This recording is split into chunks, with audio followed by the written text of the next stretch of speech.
The Rebbe starts off the Sicha by saying that we discussed many times that the name of the Seder, which is a Torah name, at least from the perspective of Minig Yisrael Torah, because it's a Minig Yisrael to call it by this name, expresses the Toich and the content of the Seder.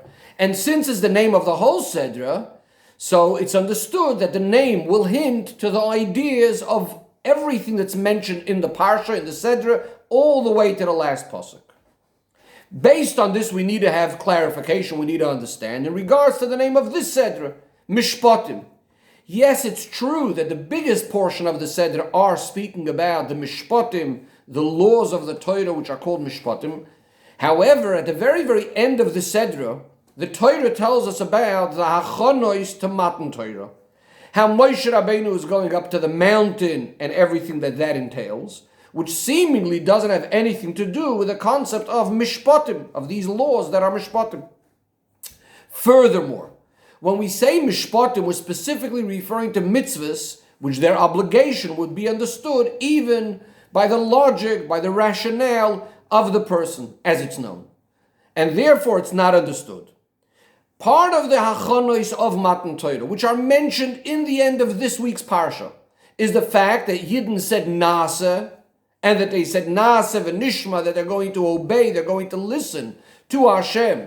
And even before Nishma, even before they fully grasp and understand all of it, which is exactly the opposite of what Mishpatim are all about. Mishpatim are those mitzvahs that we understand, al pi seichel, the ones that we understand based on our logic. So in other words, the ending of the Parsha is not only different to the concept of Mishpatim, but it's actually in contrast and it's opposite to the idea of Mishpatim. Says the Rebbe, this question is not only in regards to this story at the very, very end of the Seder, but also in regards to certain halachis and dinim that are mentioned in the Seder. Because amongst the dinim in the Seder, we have loise vashel gdi b'chalev imoy, not cooking milk and meat together, basar b'chalav, which is not a mitzvah that is a mitzvah based on seichel, rather it's what we call chukim, it's a chayk. So we need to understand why is all of this included in this parsha that's called Mishpatim.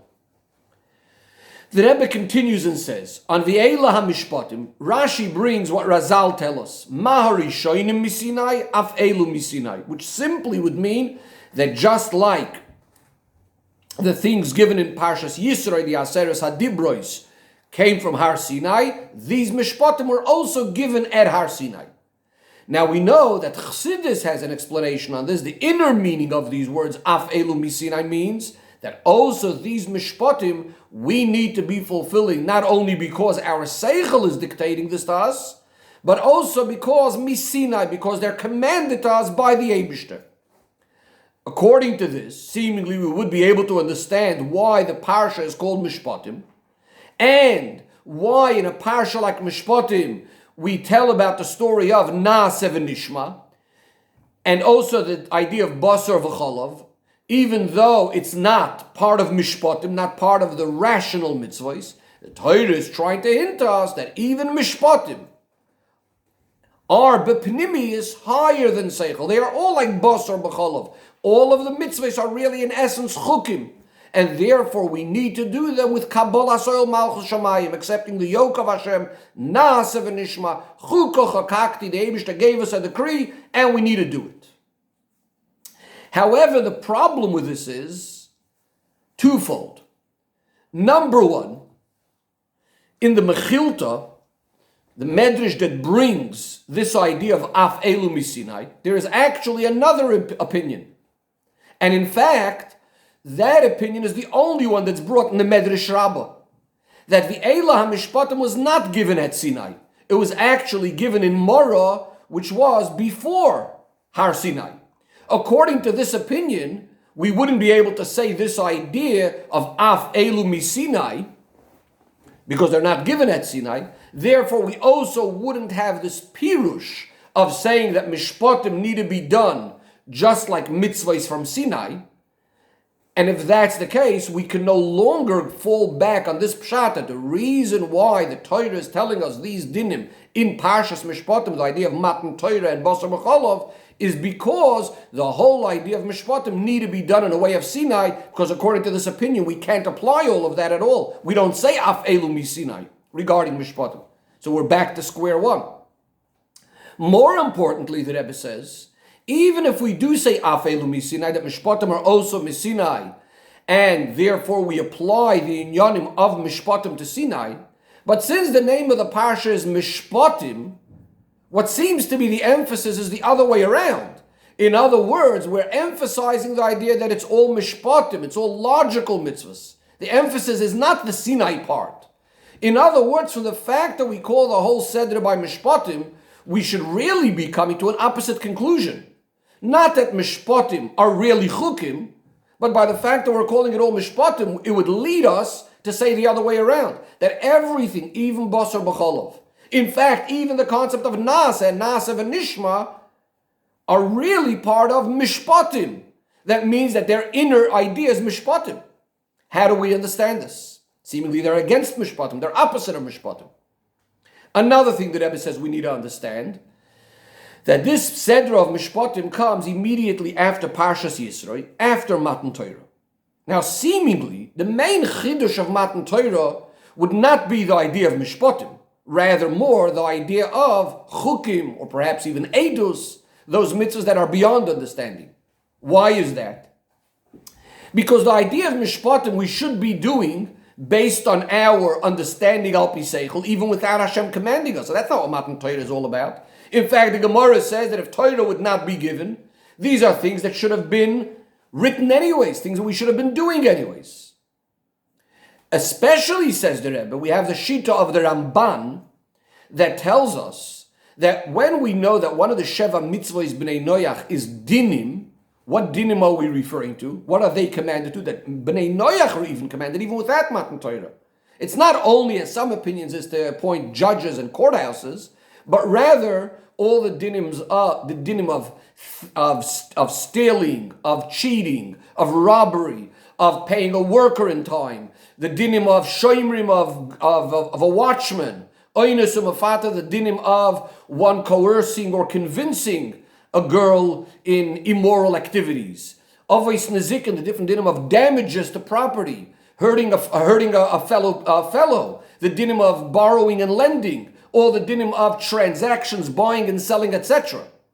So in other words, according to the Ramban, most mishpatim, which are most logical things as just mentioned, these are things that Yidden would have been doing and were commanded to do even earlier as B'nai Noach. So that's not what Matan Torah, therefore, is all about.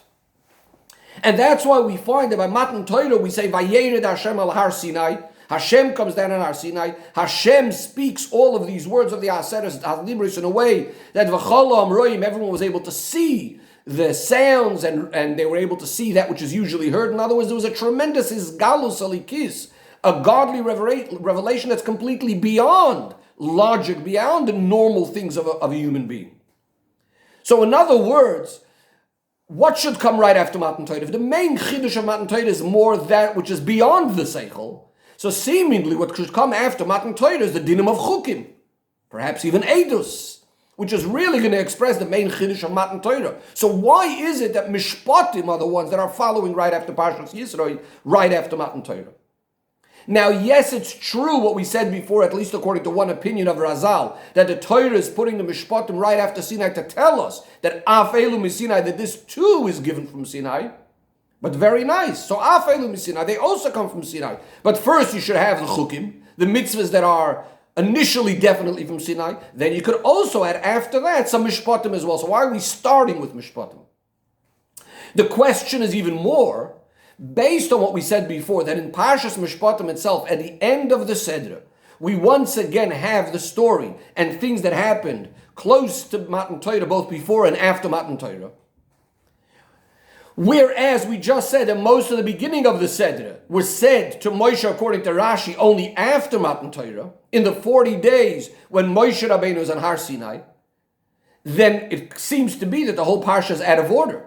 That these dinim of Eila HaMishpatim, which say which we're told is after Matan Torah, are actually being said not in chronological order.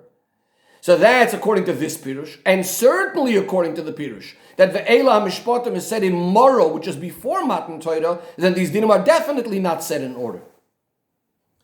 From all of this, the Rebbe says, it's understood, number one, that even though, yes, the Gilui of Matan Torah itself, of course, is not Mishpatim. Of course, the idea of Matan Torah is a revelation of godliness that's higher than Seichel. Nevertheless, the idea of Matan Torah is specifically expressed in the Mishpatim. On the other hand, so that's why Mishpatim comes right after Matan Torah. On the other hand, what do we have after Mishpatim? We once again revisit the story of Matan Torah, the end of Parsha Mishpatim. And finally, that this itself is all part of Parshas Mishpatim. That even the Matan Torah, the way it's described after Mishpatim, it's within the context of Mishpatim itself. In order to explain all of this, the Rebbe first focuses on a pirush of the Shalah. On the pasuk that we said in the Shira the previous week, Ze Keli Vanveyu Eloikei Avi V'Aroi Memenu. In Parsha B'Shalach, not the previous week, 2 weeks before. So the simple meaning, of course, is Ze Keli Vanveyu, this is my Eibishter that I'm going to glorify, beautify, Eloikei Avi, the God of my father, V'Aroi Memenu, I'm going to exalt him. The Frierdiker Rebbe brings in his Sichos the Shalah that says that Zekeli, when I view Hashem, that He's Keli, that He's my Eibishter, my God, because of my understanding, because my comprehension, then Ve'anveyu. Shalah translates the word Ve'anveyu as made up of two parts. Ani Vahu. I and Hashem are united together, are completely bound together. Kavayachol. Because of that knowledge that I grasped, that I understood about Hashem, which is completely now absorbed, grasped inside of my heart. However, when I don't have that knowledge because of my comprehension, my understanding, it's not Keli because of my understanding, but rather it's only tradition passed down to me from my father, Elikei Avi, he's my Eibishter because he's my father's Eibishter, then V'Aroi Memenu, then it's exalted, it's up there somewhere, it's distant from me. In other words, it's somewhere deep hidden in the heart, but you can't say it's really felt in the heart. Which means that in addition to the concept of emunah that a yid has, which is coming from Avi, from my father, passed down ish mipi ish, there also needs to be the knowledge and understanding. Because through emunah itself, the feeling of the person is in a way that the Eibishter is somewhere high up there, exalted, removed from the person, V'Aroi Memenu. And therefore, the person is removed from this knowledge, from the understanding, from the Eibishter. It's hidden in the heart. However, through the knowledge that comes with understanding, really to understand the likus, Zekeli, it's my Eibishter, then Anivu, I become attached, together, united with the Eibishter. Says the Rebbe, this is also the meaning of the pasuk, Da es Elikei Avicha. You should know the God of your father. That means to say, it's not enough that the Eibishter is the God of your father. There has to be Da, there has to be the knowledge that you yourself understand it with your own seichel, with your own understanding. That's the Shalah. So the Rebbe asks on the Shalah, according to this Pirush, the order in the pasuk seemingly should have then been the other way around. First, he's my Eibishter, Elikei Avi, V'Aroi Memenu. And then I start understanding. Zekeli Vanveyu. First, the Yid has the emunah, that which is passed down from his father, and that which is ingrained in him, and so on.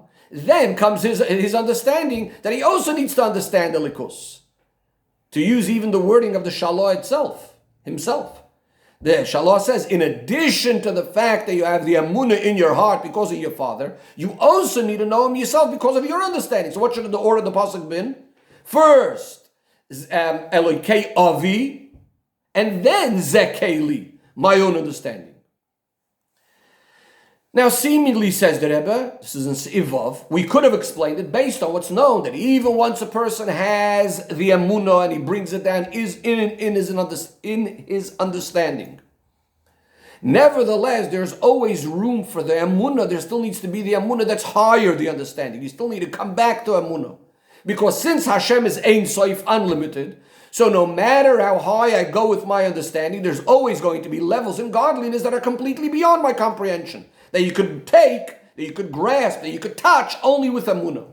And this is the meaning of Zeh Keli V'Anveyu. First I have my understanding, and then Elokei Avi V'Arei Mimenu. In other words, the Chiddush is that even after Zeh Keli V'Anveyu, even after I understood and connected with Hashem as much as possible on my level of understanding, you must come back to Elokei Avi V'Arei Mimenu. You have to go afterwards to the level of emunah.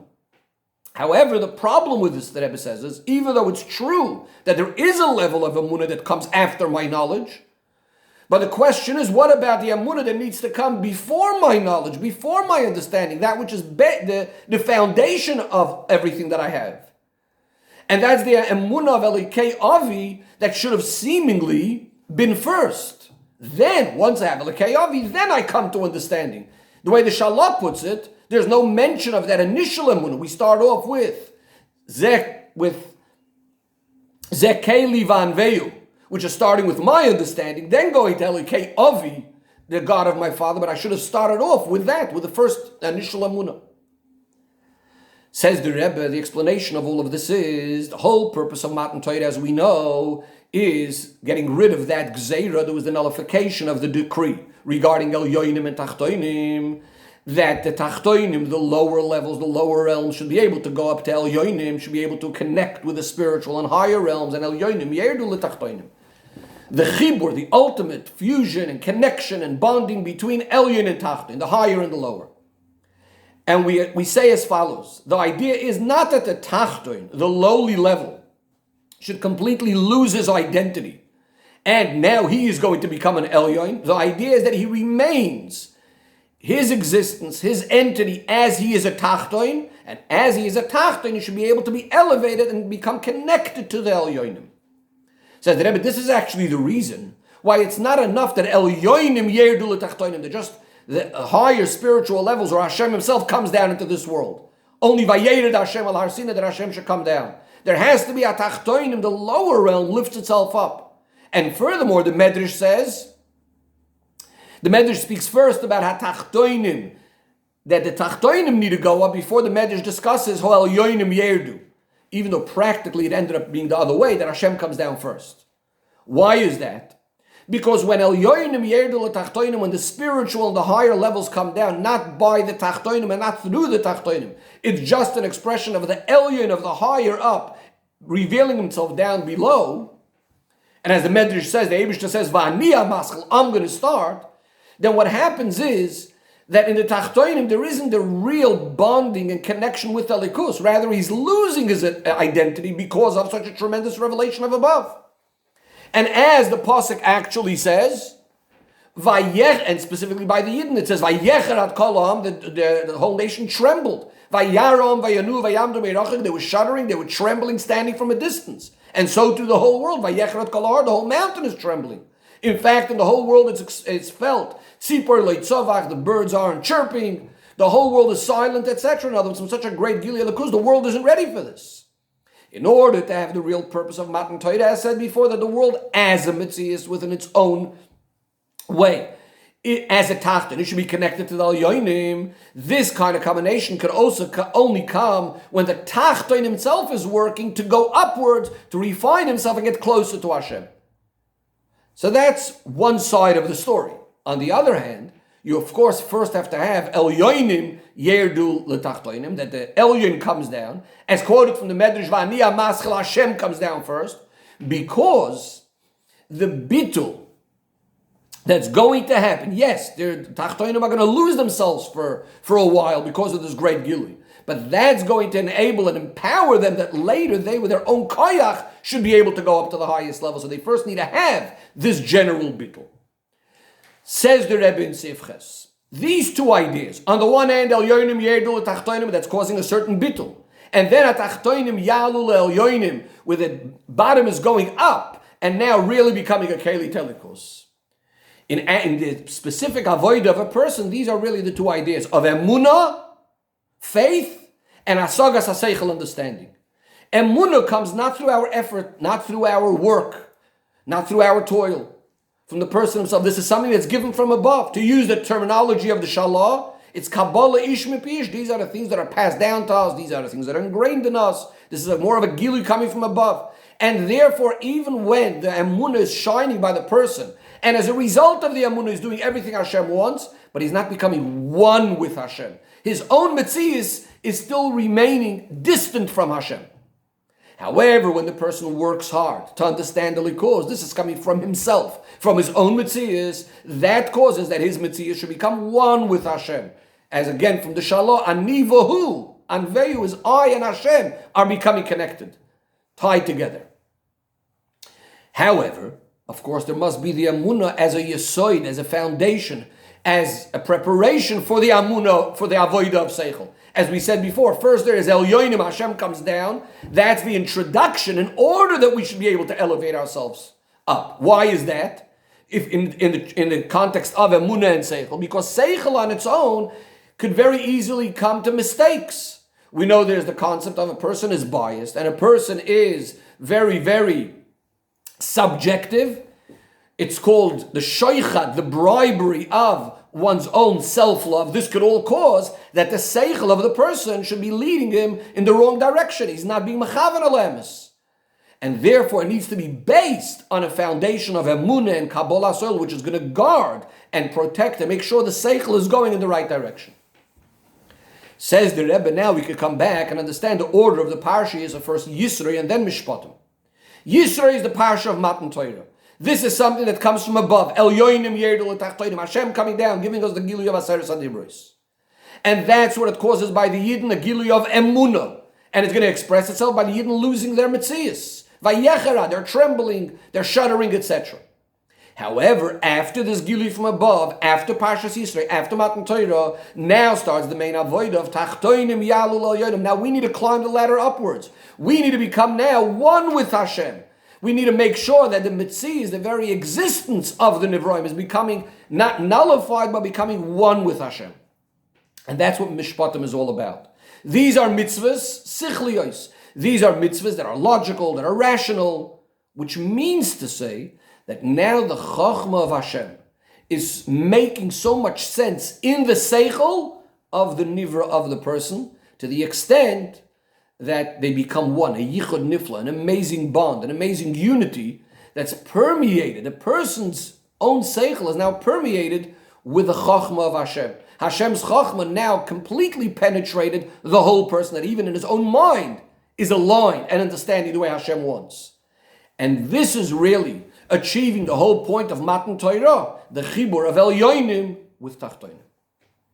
Says the Rebbe, this will now add explanation in the difference between the drasha of Af Elu Misinai, which we said before, is what Rashi brings, and that's one of the opinions in the Medrash, and how this idea is al pi pshat. In other words, this is something that needs to be understood on the pshat level, and the opinion of the Medrash that we said before, that actually it's not Sinai, it was given in Moro.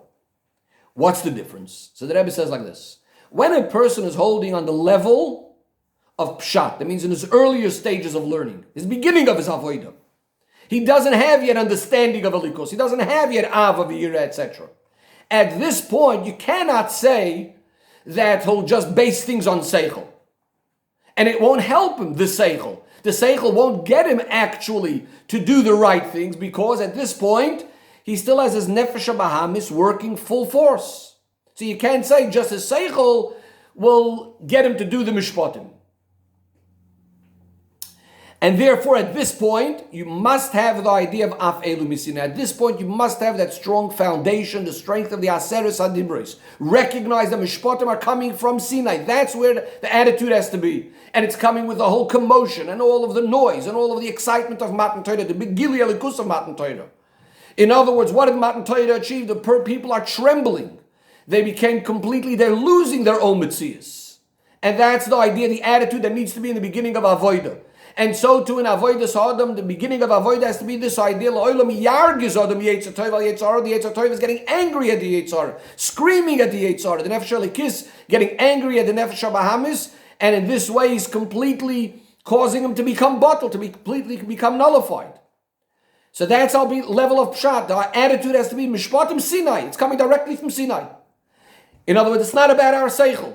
However, once you're holding already at the higher level, the medrash level, the drush level of Torah, that means in higher levels of avodah, you're already holding by Ava V'yira and his boinus, etc. So now it works the other way around. We have to fulfill these mitzvahs of Mishpatim. Not even coming to this yargis, getting angry at the Nefesh Habamis. You don't need the whole commotion anymore of Matan Torah. Rather, now you have to be able to fulfill these mitzvahs like they are, so to speak, before Matan Torah. Moranitu, these are logical things. In other words, even my seichel is already telling me that these are the ways we have to behave. Now, even though, also according to the Medrash, the order of the parshas are that we have first parshas Yisroi, which is Matan Torah, which is Sinai, and then Mishpatim, which would tell us that the Mishpatim, our understanding, need to be based on Sinai, on Emunah, Kabbalas, oil, etc. However, that only means that the Yesoid, the basis and the foundation of all of our understanding, needs to be based on Sinai, on Kabbalas, oil. But the avodah of Mishpatim itself is not Kabbalas oil, it's not Sinai.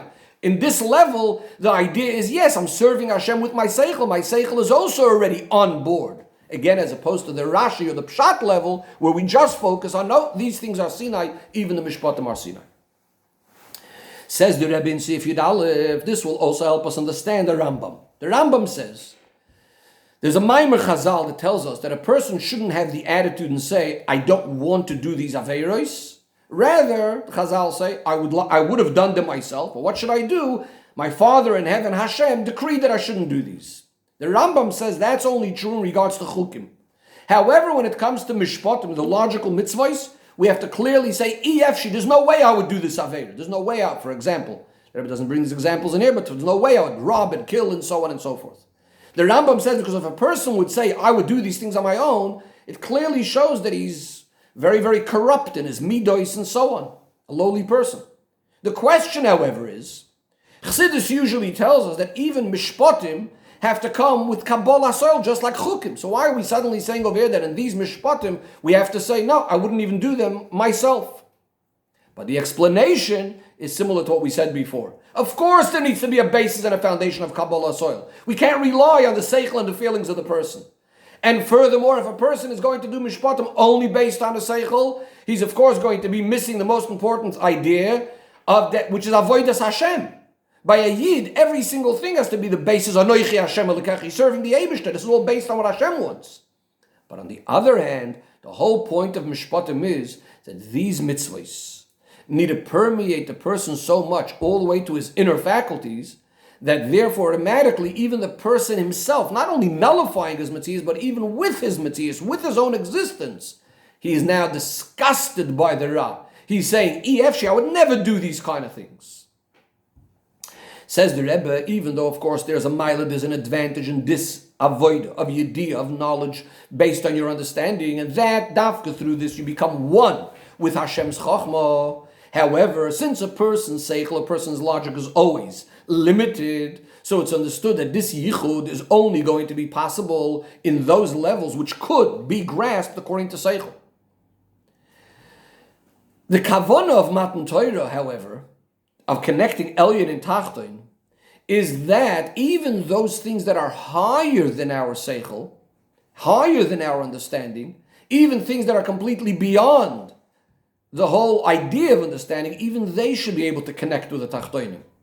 And in a way, again, that the Tachton is not losing his identity, but that the Elyonim are permeating. In other words, even these highest levels should be permeating the person's metzias.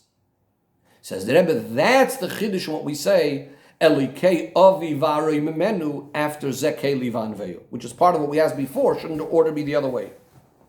So the Rebbe explains like this. The emunah that the person has passed down from his fathers, from his ancestors, which is the hakdama to zekei livan veyu, which we said that should have said first.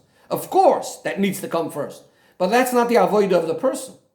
That was passed down to him, or that he has from above, and therefore it's not connected really with his metzias, as we said that would, if anything, nullify his metzias. And therefore that's not the thing that's mentioned in the Shira of the Yidden. We don't mention that original emunah, because that's not the chiddush of their avodah. That's not what they're singing about. That's not what they are achieving. This is a koyach that you get from above. However, so we start now with their avodah. After the Yid has his own avodah, which is becoming completely one with Hashem's chachma, as we said before. That's the first part of the pasuk. Zeh keli va'anveyu. That the person and Hashem are completely one and connected. In one word, they're va'anveyu, through his understanding. Now comes the next stage. That even the levels that are completely higher than understanding, even levels that seemingly are only shaykh to say about them, v'arei memenu, they're exalted, they're above, I can only believe in them. And yet now, once I work through my seichel to connect it to Hashem, now even these higher levels are not going to nullify the person's metzias, but rather this v'arei memenu, I'm going to take these high levels and they themselves are going to come into the metzias of the person. Why? Because since we're now dealing with a person that became one with Hashem, it's not going to be nullified even from those levels that the seichel has no concept about at all. And this is now also going to help us understand, going back to the parsha of Mishpatim, where we say it finishes off with the story of Matan Torah, Nasav and Nishma, and then we have Basar v'Chalav, which is a chayik, because the idea is that when we have the inyan of Mishpatim, again, this unity of the seichel of the person with Hashem's chachma, then even the chukim, like Basar v'Chalav, and even Nasav and Nishma, are all part of Mishpatim. In other words, even these things are now starting to come and become integrated and permeate the metzias of the person. Even these things that seemingly are completely higher than the person. Says the Rebbe in Sif Yud Gimel, just like us regarding Matan Torah generally, that first we have Parshas Yisroi, which is the Gili from above, which is completely higher than the metzias of the person. Then comes the metzias of the person's understanding in Parshas Mishpatim. And within this itself, again, there's two parts. First, Mishpatim in the literal sense that they are logical mitzvahs, but of course based on Yisroi, Emunah, Kabbalah, Soil. And then we come to the next idea, that even in this parsha there's Chukim and Matan Torah, which are going to do what? Not going to be mevatel the metzias of the person, but even they become now part of the person himself, the Mishpatim. Says the Rebbe, the same thing is true in regards to the revelation of Pnimiyas HaTorah of Torah Achsidus. How did it work? First, we had the Gilui of Torah Achsidus HaKlolis. General Chassidus, the Baal Shem Tov, the Mizritcha Magid, and so on, in a way that it wasn't completely clothed in Seichel. This is the way it was Nizgala through the Baal Shem Tov. The main focus and emphasis was on Emunah, Tzadik Be'emunah Sayichid, the Tzadik goes through his Emunah, etc. The idea, however, ultimately was that Chassidus should permeate the Metzias of the person himself, his Seichel, and through that the other inner faculties of the person. And that's why we then have the Izgalus of Torah's Chassidus Chabad through the Alter Rebbe, which brought down Chassidus into our Chabad, into our Chochmah Bina Das, so that every person can understand Elokus and Chassidus, and that it should permeate his whole reality. Says the Rebbe, this is also the explanation of a word from the Barditchev Erov. He said in regards to the Alter Rebbe and the other Talmidei HaMagid, he used the expression, he says, we all ate from the same bowl, so to speak, we're all makabel from the Magid, and he referred to the Alter Rebbe as the Litvak, he took the cream, he took the best. Because really in Torah's Chassidus Chabad is accomplished the whole point of what Chassidus generally is all about. You know, he took all of that Emunah and Kabbalah Soil and brought it down in to our Metzias, like we said before about the idea of Mishpatim. And once these ideas of Elikus come down into Hasog, into our understanding, to a way, as we said before, Anivahu, we become one, becoming one with Hashem. So then, even when he comes afterwards to the recognition, that ultimately we can never understand everything. And Tachlis idea, the ultimate of knowledge is when we come to recognize we cannot understand Hashem. So nevertheless, even these things that are completely higher than understanding, he first of all recognizes that, again, that no matter what he understands, really it's beyond him. But really, even these things don't remain in a makivdik way beyond him, but they too start being felt inside the person, like the idea of Mishpatim. Concludes the Rebbe that through working in understanding Torah generally, specifically Torah's Chassidus Chabad, we are zoiche to learn the Torah of Mashiach, which the limud is going to be in a way of re'iyah, we're going to see it. As it says, and finally, v'nigla kvod Hashem, the glory of Hashem will be revealed, v'ro chol basar yachdav kipi Hashem diber, that the glory of Hashem will be revealed, and everyone will see that the mouth of Hashem has spoken.